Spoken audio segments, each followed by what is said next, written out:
Hello friends, प्यारे बच्चों। आज हम लोग डिहाइड्रेशन ऑफ अल्कोहल को डिस्कस करेंगे। डिहाइड्रेशन ऑफ अल्कोहल क्या होता है? किसी अल्कोहल मॉलिक्यूल से एक वाटर मॉलिक्यूल का एलिमिनेशन डिहाइड्रेशन कहलाता है। हमारे पास 3 प्रकार के अल्कोहल होते हैं, 1 डिग्री, 2 डिग्री, 3 डिग्री, या हम इनको प्राइमरी, सेकेंडरी और टर्शियरी अल्कोहल के नाम से जानते हैं। Depending upon the structure of the alcohols, whether it is primary, secondary and tertiary, यहाँ पर 2 टाइप्स की मैकेनिज्म होती है, E1 and E2 mechanism. So we will discuss one by one in the following way. The elimination of a water molecule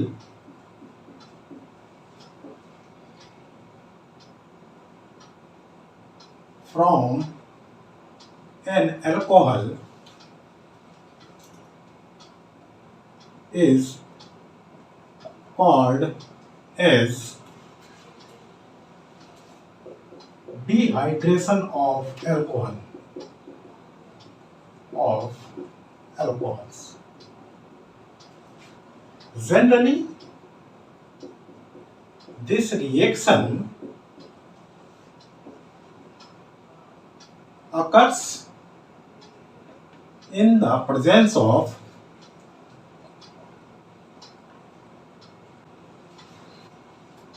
concentrated sulfuric acid, या फिर हम potassium hydrogen sulphate की presence में हीट करें, और या फिर heating with phosphoric acid, orthophosphoric acid, और हीटिंग विद एल्यूमिना और एनहाइड्रस जिंक क्लोराइड और एनहाइड्रस PCl5 और BF3 और P2O5, ये जो हमारी डिहाइड्रेशन रिएक्शन होती है, इन में से किसी की प्रेजेंस में होती है। तो ये हमारे पास जो रिएजेंट हैं, या आप इनको जो भी कैटालिस्ट या रिएजेंट कहें, तो ये हमारे डिहाइड्रेटिंग रिएजेंट के नाम से जाने जाते हैं। These are called as dehydrating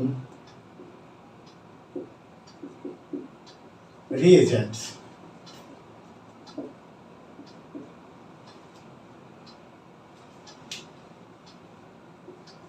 Generally,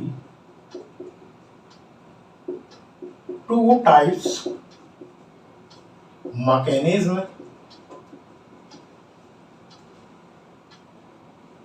named as E1 and E2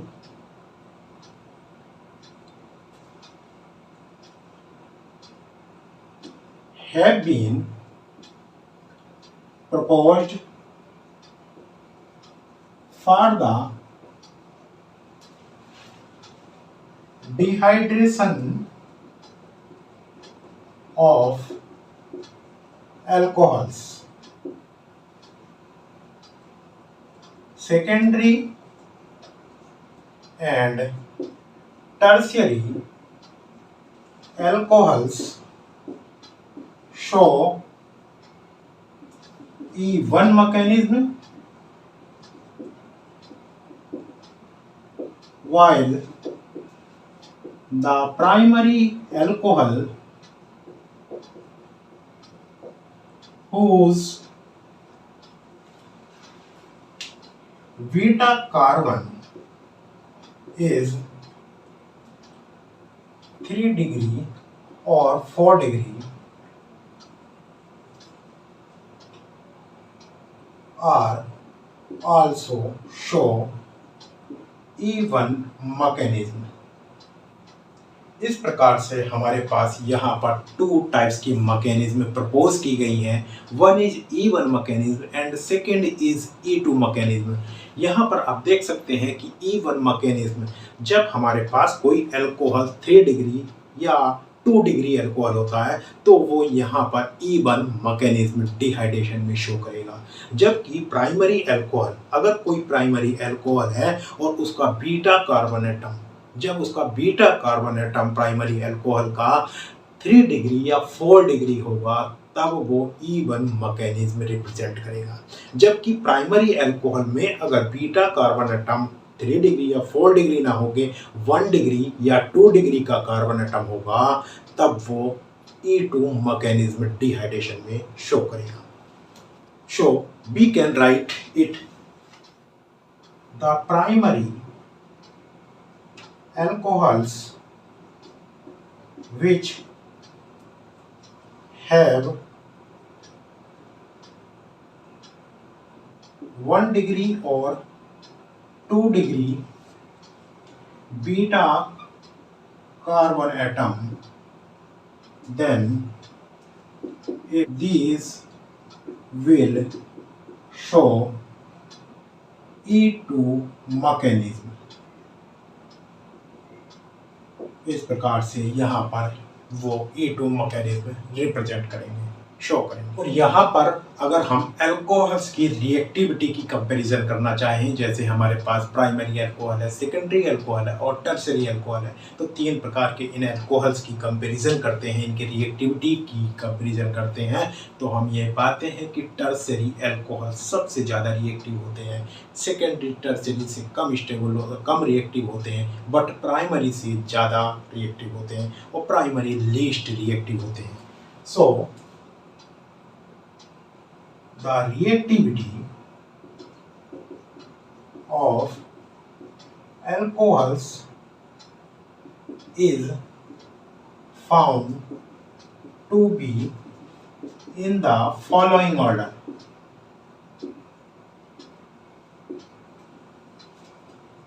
Tertiary alcohols,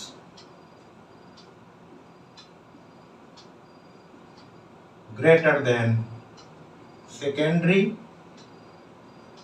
alcohols, greater than primary alcohols। ये हमारा इनका रिएक्टिविटी का ऑर्डर होता है, या हम इस प्रकार से भी रिप्रेजेंट कर सकते हैं, रिएक्टिविटी डिक्रीजेस। हमारी रिएक्टिविटी टर्शरी से प्राइमरी की ओर को डिक्रीज होती है।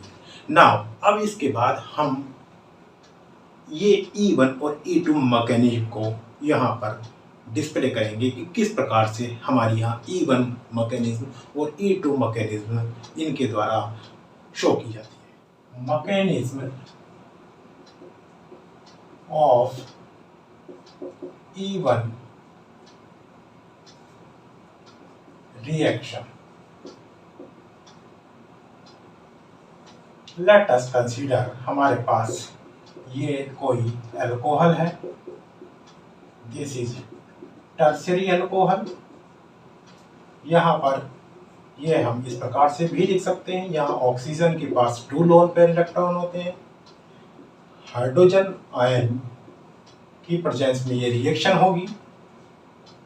जब ये हाइड्रोजन आयन की प्रेजेंस में रिएक्शन होगी तो यहाँ से ये ऑक्सीजन अपने लोन पेयर इलेक्ट्रॉन हाइड्रोजन को देगा।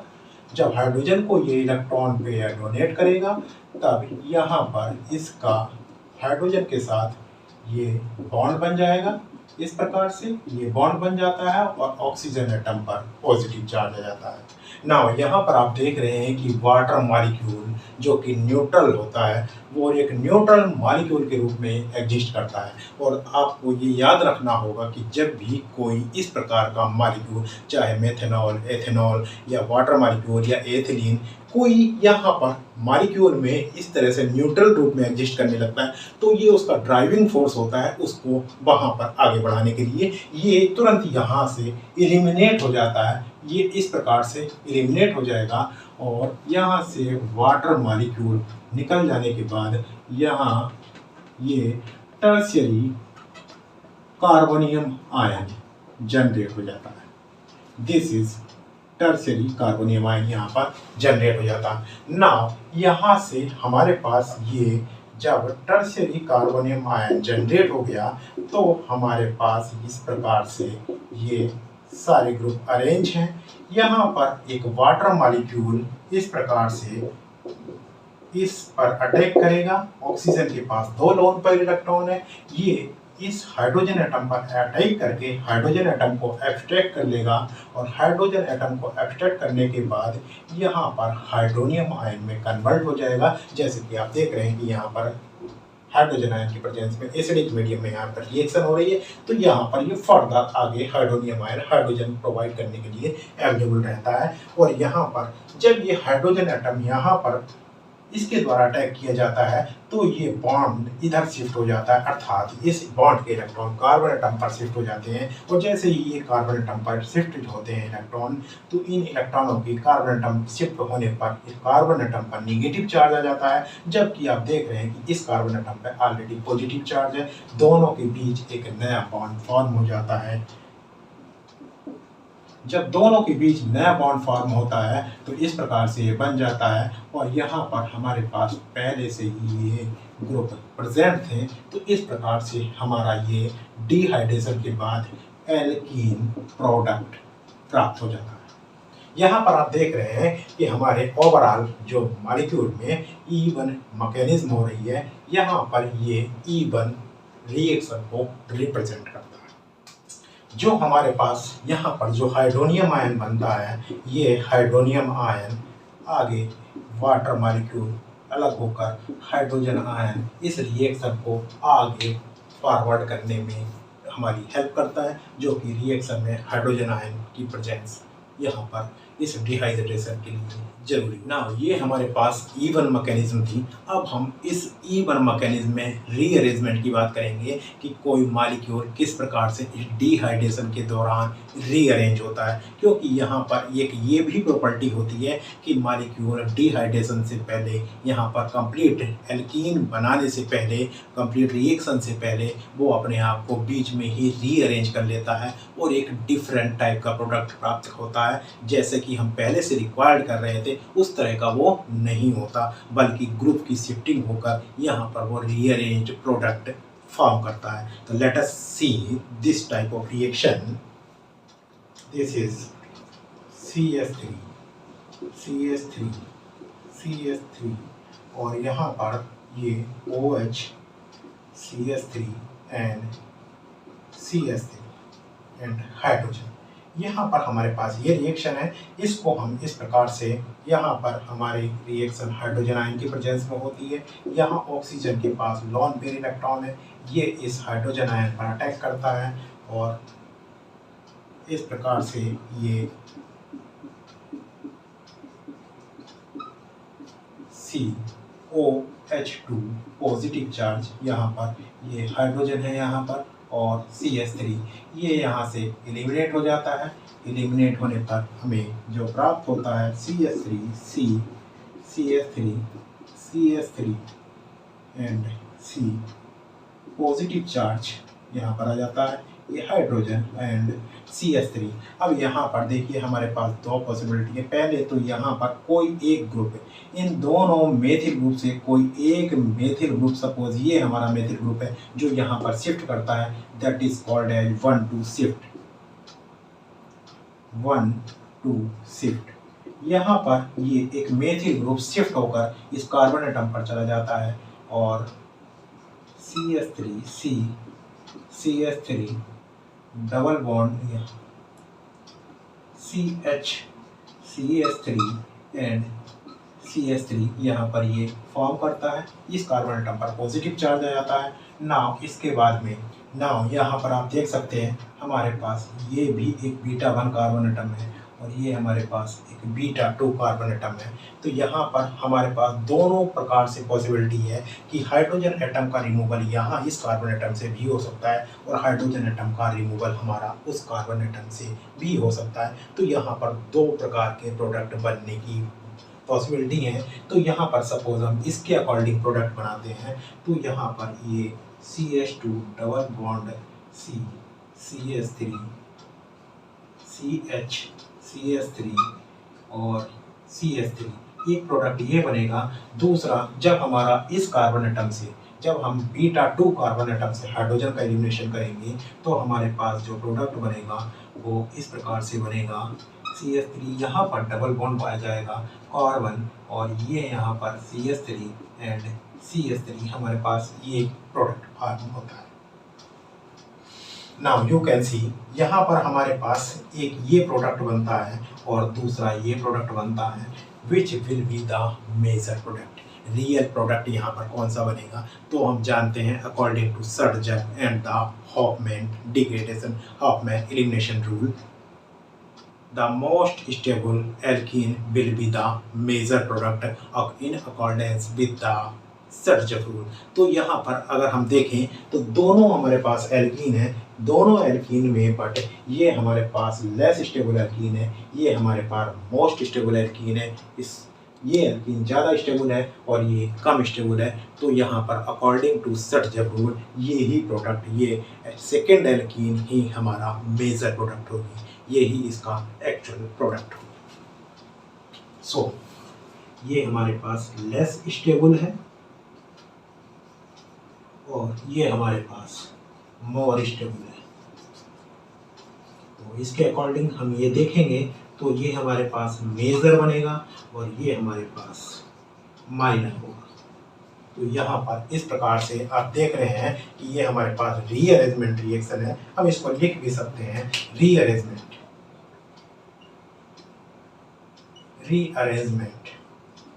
इस रिएक्शन में हमारी रीअरेंजमेंट हो रही है। और इस प्रकार से यहाँ पर जो हम साधारण तौर पर देख रहे थे वो प्रोडक्ट ना बन के हमारा एक डिफरेंट टाइप का प्रोडक्ट बनता है जो रीअरेंज्ड प्रोडक्ट होता है, रीअरेंज होके हमें एक नई एल्कीन प्रोवाइड करता है।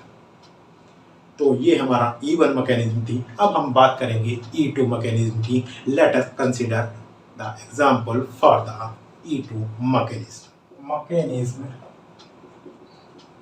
of E2 reaction. Let us consider the example of this alcohol, the presence of an strong acid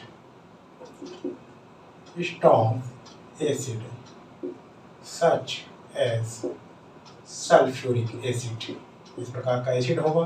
यहाँ ऑक्सीजन के पास लोन पेयर इलेक्ट्रॉन होते हैं। ये लोन पेयर इलेक्ट्रॉन के द्वारा इस हाइड्रोजन एटम पर अटैक करेगा।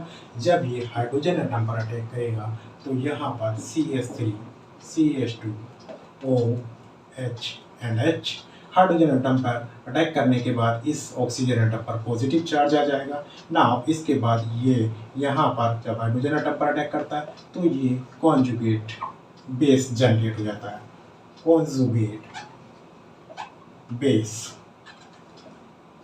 यहाँ पर अब ये कॉन्जुगेट बेस जो हमारा यहाँ पर जनरेट हुआ है ये इस अल्कोहल मॉलिक्यूल पर इस प्रकार से रिएक्शन करता है। ये हमारा अल्कोहल मॉलिक्यूल था। जब यहाँ ऑक्सीजन एटम इस हाइड्रोजन पर अटैक कर चुका, अपने इलेक्ट्रॉन पे डोनेट कर चुका, ये कॉन्जुगेट बेस इस हाइड्रोजन पर अटैक करता है।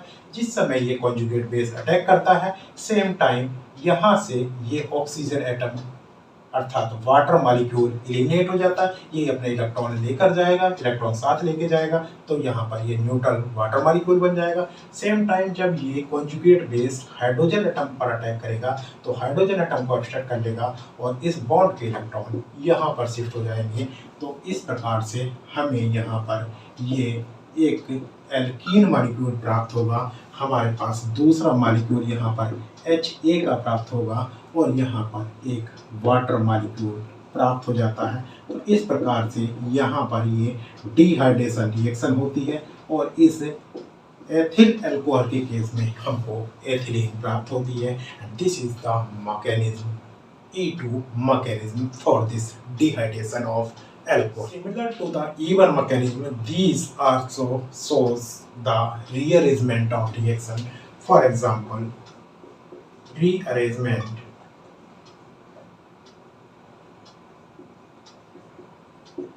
in this mechanism. हमारे पास सपोज ये एक अल्कोहल मॉलिक्यूल है, this is an alcohol molecule. यहाँ पर ये एक एसिड की प्रेजेंस में रिएक्शन करेगा, यहाँ E2 मैकेनिज्म होगी, तब यहाँ पर हमारा जो प्रोडक्ट फॉर्म होगा CH3 CH2 CH2 double bond CH double bond CH2 plus HA plus water और प्लस यहाँ पर CH3 CH double bond CH double bond CH single bond CH3 हमारे पास ये प्रोडक्ट के रूप में प्राप्त होता है। आप देख रहे हैं कि हमारे पास एक एल्कीन ये प्राप्त होती है, दूसरी एल्कीन ये प्राप्त होती है। तो यहाँ पर आप देख सकते हैं कि ये साधारण तौर पर प्रोडक्ट बना है और ये हमारे पास रीअरेंज एल्कीन है। तो इन दोनों एल्कीन में से एक्चुअल एल्कीन कौन को होगी, तो ये हमारे पास मेजर प्रोडक्ट होगा। ये मेजर होगा क्योंकि ये मोर स्टेबल है, यहाँ पर ये मोर स्टेबल है। ये हमारे पास माइनर होगा क्योंकि ये लेस स्टेबल है, क्योंकि ये लेस स्टेबल एल्कीन है। तो हमारे पास ये लेस स्टेबल होने के कारण माइनर प्रोडक्ट बनेगा according to the search rule.